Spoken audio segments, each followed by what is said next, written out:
محترم سامعین مکرم، جیسا کہ آپ حضرات کے علم میں ہے کہ رمضان المبارک کا مبارک مہینہ اختتام پذیر ہونے کو ہے اور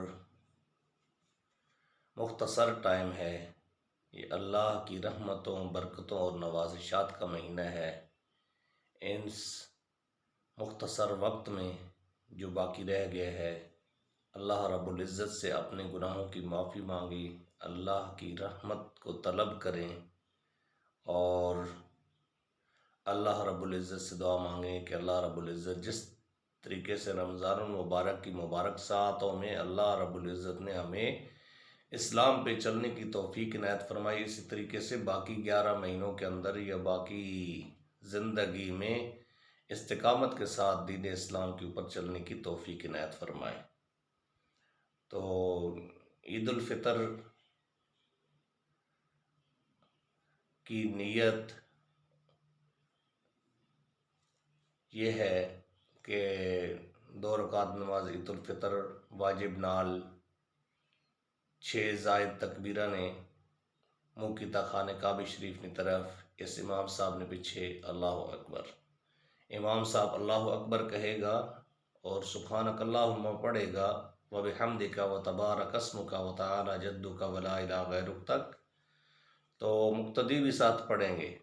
اور اسی طریقے سے پھر امام ہاتھ اٹھا کے اللہ اکبر کہے گا، کانوں تک ہاتھ اٹھانے ہیں اور چھوڑ دینے ہیں، پھر دوسری تکبیر امام کہے گا، اسی طریقے سے کانوں تک ہاتھ اٹھانے ہیں پھر چھوڑ دینے ہیں، اور تیسری تکبیر امام کہے گا، کانوں تک ہاتھ اٹھا کے ہاتھ باندھ دینے ہیں، پھر امام قرات کرے گا، سورہ فاتحہ پڑھے گا اور سورہ فاتحہ کے بعد کوئی چھوٹی سورت ملائے گا اور اسی طریقے سے رکوع اور سجدے کر کے پھر دوسری رکعت کے لیے امام کھڑا ہو جائے گا، تو پھر وہ سورۃ فاتحہ پڑھے گا اور سورۃ فاتحہ کے ساتھ کوئی سورت ملائے گا اور اس کے بعد